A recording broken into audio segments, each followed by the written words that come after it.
Alegra-te, Jerusalém, é o que diz a antífona de entrada de hoje, e por isso esse é conhecido como Domingo Letare, né? Letare Jerusalém.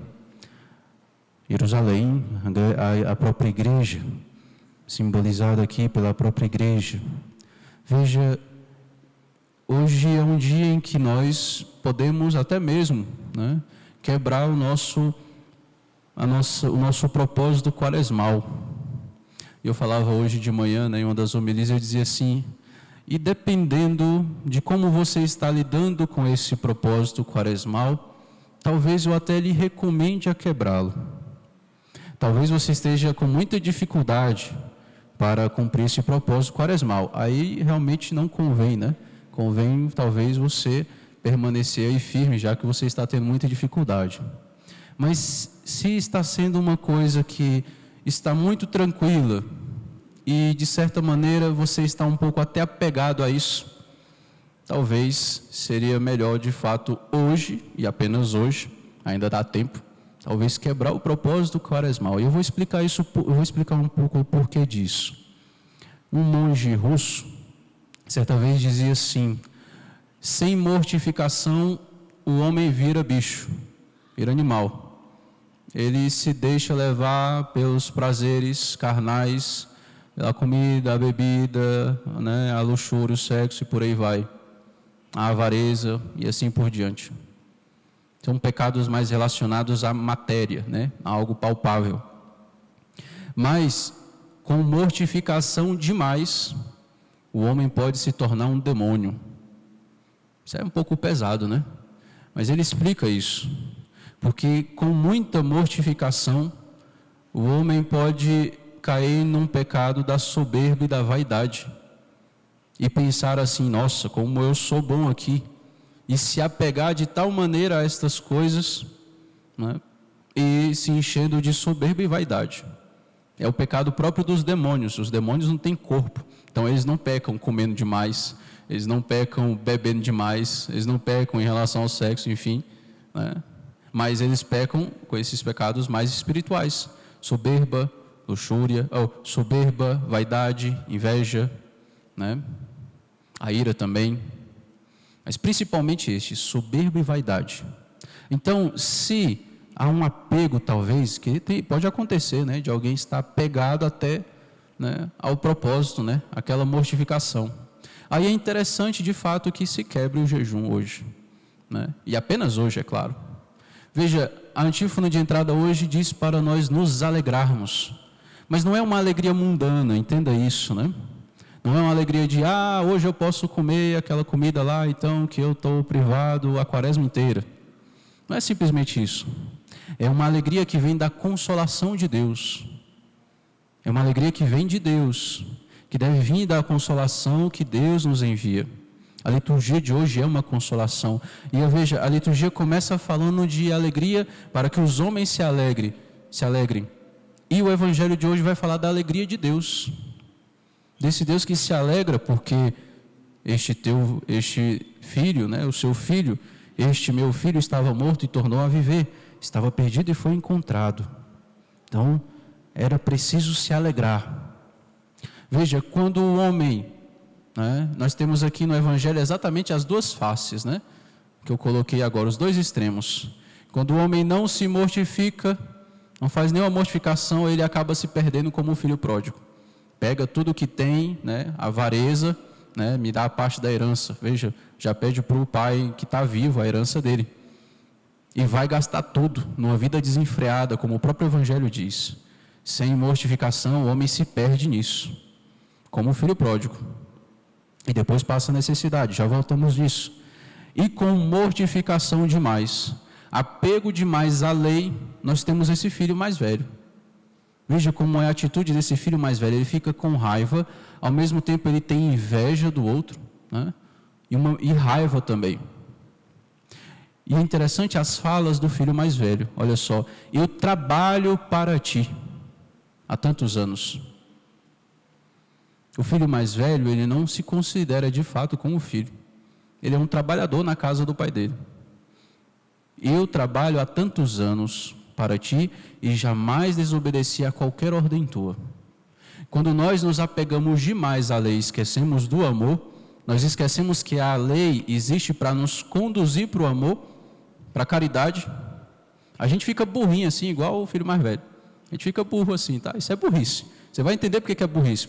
Porque olha o que o pai disse: filho, tu estás sempre comigo, e tudo que é meu é teu. Ou seja, eu nunca te ofereci porque é seu. Ou seja, você sempre poderia ter pego um cabrito lá e matado e comido e fazer festa lá com seus amigos. Você sempre podia ter feito isso. Mas como ficou apegado demais à lei e essa lei não conduziu para o amor, para a caridade, ele vê o pai dele como um patrão. E como um patrão severo. Né? Como um patrão severo. Nós podemos ver Deus dessa maneira muitas vezes. Quantos de nós vemos Deus desse jeito? É um patrão severo, que eu tenho que obedecer aqui, porque senão, né, vai dar errado. Mas veja, as leis que esse pai coloca na sua casa não são uma opressão, é para o bem do filho, é para que o filho não se perca como esse outro no início. As leis devem nos conduzir para o amor. Já dei esse exemplo, vou dar um exemplo muito simples aqui, né? Veja, o mandamento de ir à missa no domingo, né? Terceiro mandamento, guardar domingos e festas. Veja, é o terceiro mandamento. Tem gente que acha que ele é tranquilo, né? Que é pior você cometer os outros pecados, né? Mas veja, se ele é o terceiro mandamento, então, né? Porque ele é o terceiro, então ele é mais importante que o quarto, que o quinto, que o sexto, que o sétimo, que o oitavo, que o nono, entenderam? Então ele é importante. Veja, esse mandamento deve nos conduzir para o amor. Se você vira para mim e diz assim: padre, o senhor não pode faltar à missa no domingo. Eu vou olhar para você e dizer assim: tá bom, tranquilo, beleza. Né? Isso para mim já se tornou algo natural. E eu não digo, vamos tirar o padre, vamos colocar essas pessoas que vão na missa diariamente. Se você diz para uma pessoa que vai na missa diariamente, todo dia, vai até na segunda-feira, você diz para ela: olha, não pode faltar a missa no domingo. A pessoa vai virar para você e dizer assim: tá bom, tranquilo, de boas, tá suave. Né? Por quê? Porque para ela tá sussa, né? Alguém disse assim, né? Bem, tá tranquilo. Por quê? Porque para ela, veja, a lei que antes existia para ela já conduziu para o amor. Ela já vai na missa por amor, não é por uma obrigação. Então, para essa pessoa, esse terceiro mandamento nem existe mais. Na prática, ele nem existe mais. Está lá, né, na lei de Deus, é claro. Mas para ela nem se aplica mais. Já é algo tranquilo, é leve, não é pesado. Por quê? Porque há amor. É pesado quando a gente não ama. É pesado quando a gente tem essa atitude aqui do filho mais velho, que olha a Deus como um patrão, que eu tenho que responder, que eu tenho que, né, obedecer. Entendeu? Então veja, essa questão do apego à lei, ela é muito complicada realmente, é muito perigoso isso. Porque a gente pode achar que estamos sendo muito bons, mas não estamos, porque podemos até cumprir a lei muito bem, mas por dentro estamos secos da caridade de Deus, vazios do amor de Deus, né? Cheios de soberba. E além disso, a gente fica burro, né? Como você pode ver aqui, né? O filho mais velho, ele é meio burrinho, né? Veja, filho, tudo que é meu é teu, você está sempre comigo. Eu não ofereci porque é seu. Tipo assim, você pode abrir a geladeira e pegar, meu filho.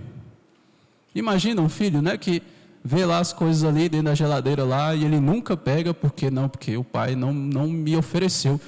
Você está na sua casa, meu filho, pelo amor de Deus. A não ser que seu pai diga: olha, isso aqui nós vamos esperar para tal momento. Tudo bem. Mas você está na sua casa, você está em casa, né? Então veja, essa mentalidade, ela é muito perigosa, né? A gente vai vendo Deus como um cara opressor, né? Que está lá em cima me vigiando para ver que eu faço algo de errado. E não é assim.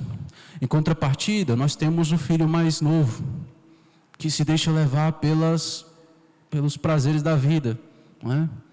Não está nem aí para nada, ele quer se ver livre do pai, quer se ver livre do pai. Veja, enquanto um respeita tanto o pai que tem medo dele, esse outro aqui, ele quer se ver livre dele, né? e se perde, se esquecendo de quem ele é, porque se esquece do seu pai. Então, olha, esses dois filhos aqui têm muito a nos ensinar, né? Importante cada um fazer o seu exame de consciência aí, né? Quais são as características, né, que às vezes eu possa ter de um e de outro, né? Não é só somente, não, eu sou o filho mais novo em tudo. Não, às vezes você tem umas características do filho mais velho. Principalmente quando você vê alguém que vivia uma vida meio devassa e vai para a igreja. E você olha e fica assim julgando, né? Fica julgando, nossa, agora, né, estava lá na vida, né, do mundo e agora quer ser o bonzinho, o santinho, né? Então, veja, algumas coisas, alguns movimentos aqui nesse texto, só para a gente terminar essa homilia, para não ficar muito longa. Porque, de fato, o filho pródigo, essa parábola, ela é imensa, não só em tamanho, mas muito grandiosa em muitos símbolos, muitos significados aqui. Primeiro, esse filho mais novo que vai para um lugar distante, essa distância do pai, né? Veja, é como os nossos primeiros pais lá no jardim, quando pecam. Eles se escondem de Deus, eles querem ficar longe de Deus, querem sair da sua presença, e assim somos nós quando pecamos. Depois esbanja tudo que ele recebeu do pai numa vida desenfreada. E aí, o que seria essa herança? Né? O que é que Deus nos deu? Né? Que nós recebemos dele como herança. Eu vou dizer para você, a tua inteligência, a tua vontade, a tua liberdade, é o que Deus te deu como herança. E você pode gastá-la do jeito que você quiser. Só que vai ter consequências, né? Vai ter consequências. Então eu poderia interpretar aqui essa herança que o pai divide com os seus filhos como uma liberdade. Ele dá liberdade, né? Ele dá liberdade para cada um. E aí o que cada um vai fazer com essa liberdade? O filho mais velho vai ficar lá preso, né? Ele vai negar essa liberdade totalmente e vai se amarrar na lei. O filho mais novo vai abraçar essa liberdade e gastar de uma maneira desenfreada, né? Veja que é preciso um equilíbrio aqui, né? Um equilíbrio. Então, quando ele gasta tudo o que possui, vem uma grande fome na região. Por que isso? Quando nós procuramos o prazer, a felicidade no pecado, chega um certo momento que embota. Você se cansa, você se entedia. E aí você tem que sempre procurar estímulos cada vez maiores para ter algum prazer, né? É assim, principalmente em relação aos pecados da luxúria, né? Tem que você vai de abismo em abismo, cada vez mais fundo, né? Por quê? Porque vai se cansando. É natural isso. Chesterton dizia, né, um autor católico, ele dizia assim: não há prazer onde só há prazer. O ser humano se cansa, se entedia, né? Embota. Então, vem essa fome na região, né? Ele começa a passar necessidade, e aqui tem um personagem interessantíssimo nessa região onde o filho pródigo foi parar. Esse homem aqui que é dono de porcos. Então, foi pedir trabalho a um homem do lugar, que o mandou para seu campo cuidar dos porcos. Esse homem aqui simboliza o próprio demônio, né? Ele é o próprio demônio. Quando o filho pródigo se distancia de Deus, né? Quando nós nos distanciamos de Deus, nós estamos indo para o território do demônio. E quando acabar o prazer momentâneo do pecado, restará, né, essa fome de felicidade, e você vai tentar saciar isso, até mesmo querendo comer comida de porcos. Aqui, indo mais baixo na impureza, porque os porcos simbolizam essa impureza, para os judeus principalmente. O rapaz queria matar a fome com a comida que os porcos comiam, mas nem isto lhe davam. Interessante, nem isto lhe davam, ou seja, um plural.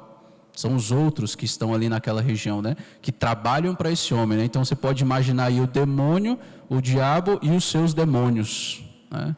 Não, você não vai ter mais nada, né? Então o filho cai em si, né? Ou seja, ele volta para si mesmo. Volta para si mesmo. Lembra de quem ele é. Isso é muito importante, porque ele lembra também de seu pai. Quando em todo o pecado há mentira, esquecimento e, como consequência, uma escolha errada. A mentira, né, de procurar o prazer nas coisas, né, desse mundo, procurar a felicidade plena nas coisas desse mundo. o esquecimento do pai. Quando se esquece de Deus, você esquece de quem você é. Você esquece que você é filho do rei. Veja como esse pai tem bens com abundância, né? Ele divide e ainda permanece rico, sempre, né? Assim é Deus. Então, esse esquecimento do filho em relação ao seu pai faz com que ele esqueça da própria dignidade dele. E é isso que acontece quando a pessoa vai caindo de pecado em pecado. Ela vai perdendo a dignidade. Mas ele cai em si, lembra do seu pai, lembrando do seu pai, ele pensa, os empregados do meu pai, né? Diferente desses empregados aqui, do patrão do mal aqui, né? Do próprio demônio, veja a diferença entre os dois patrões aqui, né? O homem que cuida dos porcos e o homem aqui que cuida das ovelhas, né? Animais dóceis, né? Os porcos, inclusive, tenho curiosidade sobre os porcos, né? Eles são incapazes de olhar para o céu, né? Isso é provado, assim, é ciência, isso aí, né? Os porcos são incapazes de olhar para o céu, né? Então, o filho pródigo ele vai se degradando a tal ponto que ele vai se tornando incapaz de olhar para as coisas espirituais. Vai sendo comparado aos porcos. Menor que um porco, porque nem a comida do porco ele pode ter. Entende o que o pecado vai fazendo na vida, né? Então, esse filho resolve voltar, e voltando, né, faz aí sua oração. A oração do filho pródigo é muito interessante. O filho pródigo, ele volta para casa, não é porque ele pensa assim, veja, nossa, eu ofendi meu pai era tão bom comigo, eu ofendi meu pai, eu tenho que voltar, né, pedir perdão para ele. Ele até pensa em pedir perdão para ele, mas por que ele quer pedir perdão? Porque ele está com fome, ele quer pão. O filho pródigo volta por interesse. A conversão dele se dá primeiro por interesse. Ele olha para si mesmo e diz, eu estou na desgraça, eu vou lá pelo menos mendigar para o meu pai. Entende? Não é porque ele, nossa, eu ofendi meu pai. Veja, não tem ainda aquela contrição perfeita que seria bom que houvesse no coração de todo cristão que se aproxima da confissão, né? Veja, ele volta por interesse, mas a oração dele é sincera, isso que é interessante. A oração dele é verdadeira. Ele não fica botando máscara dizendo, ô papai querido, me perdoe porque eu te ofendi, eu fiz isso. Não. Né? Ele está interessado, mas ele coloca isso na sua oração. É importante a gente aprender isso. A oração de verdade é desse jeito. É você rasgar o coração, como diz o livro, né, o Profecia de Joel, rasgai o coração e não as vestes. Ou seja, coloque a sua verdade diante de Deus, que é a própria verdade. Isso é oração de fato, coração a coração, né? Mas tem gente que vai para a oração, nossa, meu Deus, como eu te amo, como eu sou bonzinho, como eu te amo, olha, eu fiz isso e isso aqui, olha como eu sou bom. Me ame também? Ama nada, né? Olha, a vida está dizendo que ama. A sua vida está dizendo que você ama a Deus, né? Então, essa verdade, por mais que ela seja dolorosa, é isso que cura de fato, né? É isso que vai nos curando e nos mudando para sermos melhores. Então, a oração é muito importante que ela seja verdadeira. Para isso é preciso humildade. Encontrar a sua verdade ali e colocar isso diante de Deus. Suas angústias, suas dores. Até se você está um pouco revoltado, sem entender nada do que está acontecendo na sua vida. Se você olha para todo lado e diz assim, Senhor, é só desgraça, por quê? Cadê o Senhor? Mas falar com Deus, não ficar falando mal de Deus para os outros, né? Porque tem gente que é assim, né? Se revolta com Deus, mas não fala com Ele, né? Fica lá resmungando, mas não fala com Deus. Fica lá dizendo, como é que Deus pode permitir isso, e não sei o quê, mas não fala com Deus. O salmista, ele fala com Deus. O salmista, ele está vendo sua terra toda devastada, né? Nabucodonosor veio lá, destruiu tudo, destruiu o templo, matou um monte de gente. Tem gente que morreu pela fome, e ele diz tudo isso para Deus, né? Vejo Jeremias diz isso, né? Se eu saio da cidade, eis as vítimas da espada. Se eu entro na cidade, eis as vítimas da fome. Até o profeta e o sacerdote perambulam pela terra sem saber o que se passa. A gente não sabe o que está acontecendo. O salmista diz assim, será que Deus se esqueceu de ter piedade? Será que a ira lhe fechou o coração? Eu confesso que esta a minha dor, a mão de Deus não é a mesma, está mudada. Mas recordando os grandes feitos do passado, vossos prodígios, eu relembro ao Senhor. O salmista sempre põe sua confiança em Deus, por mais que ele não esteja entendendo as coisas que estão acontecendo ali. Então a oração tem que ser assim, verdadeira, né? Mesmo que tenha um pouco de angústia ali, e talvez um pouco de revolta, mas fala com Deus. Uma vez eu disse isso para um penitente, né? Eu falei assim, você está revoltado com Deus? E você já falou isso com Ele? Só fica murmurando aí, fala na cara, né? Fala na cara. Tem coragem não, né? Fala na cara, fica falando dos outros pelas costas. Então assim, a oração tem que ser assim, né? Deve ser assim. E o filho pródigo é verdadeiro. E aí, por último aqui, né, com isso eu concluo, porque esse movimento do pai é muito importante.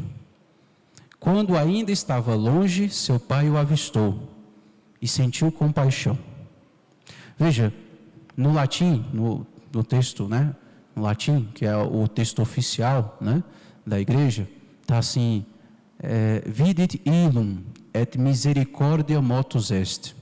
Ou seja, ele, ao vê-lo, moveu-se de misericórdia. É um pouquinho mais forte do que dizer teve compaixão, né? Ele moveu-se de misericórdia, ou seja, né, para os semitas, né, para o povo semita, as paixões, os sentimentos estão nessa região aqui da barriga, mais ou menos, né? Então as entranhas meio que geram um movimento de ir, né, ao encontro. Então as entranhas de misericórdia fazem com que esse pai se mova em direção ao filho. Então não é só olhar e dizer assim, nossa, que pena, né? Está todo sujo de lama, está fedendo a porco, está descalço, sem roupa, roupa toda estrupiada. Nossa, que peninha, eu vou esperar ele chegar aqui. Aí quando ele chegar aqui, aí eu acolho ele. Não. Misericórdia motus est. Moveu-se de compaixão. Moveu-se de compaixão. Assim é a misericórdia. A misericórdia não é algo estático, parado. É extático, ou seja, para fora, né? Nós celebramos isso na sexta-feira, né? A anunciação do Senhor. Que a anunciação do Senhor é Deus que desce em sua misericórdia, desce para vir buscar nós todos, a ovelha perdida. É Deus que se move, né? O amor não é parado, o amor é movimento, não é algo, né, não é algo tedioso. O céu não será tedioso, o céu será sempre algo dinâmico, dinamis, força, né, indo sempre em direção ao outro. Assim é verdadeiramente o amor, assim é a misericórdia. Dessa mesma maneira nós precisamos nos mover, né, em direção aos outros. É interessante que o evangelista Lucas, ele coloca esse mesmo movimento em duas outras situações. É a mesma expressão que ele usa, né, com o bom samaritano, o samaritano que vê o homem lá que foi, né, assaltado e deixaram quase morto, et videns eum et misericordia motus est. E vendo a ele, moveu-se de misericórdia, bom samaritano. Depois, em outra ocasião, ele também coloca o próprio Cristo, que vendo o filho da viúva de Naim indo ser enterrado, ele vê a viúva, vê o filho, e, de novo, a mesma expressão de Lucas, et misericordia motus est. E hoje Jesus vai lá e vai ressuscitar o filho da viúva de Naim. Assim é nosso Deus, assim somos nós, que assim devemos sermos também. Veja, Deus espera-nos. Esse pai aqui o avistou ao longe, porque todo dia o esperava. Todo dia esperava esse filho voltar. Assim Deus também nos espera, cada vez que sempre que nós nos afastamos dele, quando pecamos mortalmente, ele nos espera. Onde é que ele te espera, caro católico? Ele te espera ali naquele confessionário. Não é o padre que te espera lá, né? Eu não sei, né, quem é que vai vir. Deus sabe. Então Deus te espera lá, né? Então não tenha medo, não tenha receio, né? Não fique 5 anos sem se confessar, querendo comer a comida dos porcos e sem comer, né? Tem gente que passa anos nessa região aqui, onde o filho pródigo estava, sob o domínio desse homem mau, comendo a comida dos porcos, na melhor das situações, às vezes nem isso, sendo que pode muito bem voltar, né? Voltar para a casa do Pai, e Deus te espera. Insisto, o padre não vai saber, eu não espero, porque eu não sei quem é que vai confessar, Mas Deus sabe. E é Deus mesmo que faz você cair em si e ir se confessar, né? Voltar para Deus. Então, quando alguém se confessa assim, para mim é sempre uma alegria muito grande, né? Na quaresma acontece muito isso, né? A pessoa, padre, eu estou, né? Quando foi a última confissão? Tem uns 5 anos. E por que você passou tanto tempo sem se confessar? Aí a pessoa responde, eu estava longe da igreja, estou voltando agora. Isso é uma alegria muito grande para nós, né? O céu se alegra. Há mais alegria no céu por um só pecador que se converte do que por 99 justos que não precisam de conversão. Então eu digo para você, assim como São Paulo disse para a sua comunidade, né, na segunda leitura, como embaixador de Cristo, eu vos suplico, deixai-vos reconciliar com Cristo. Deixai-vos reconciliar com Cristo. Se está em pecado mortal, se confesse, volte para Deus. O Senhor está sempre pronto a te receber. E com festa, com alegria, não com julgamentos. Louvado seja nosso Senhor Jesus Cristo.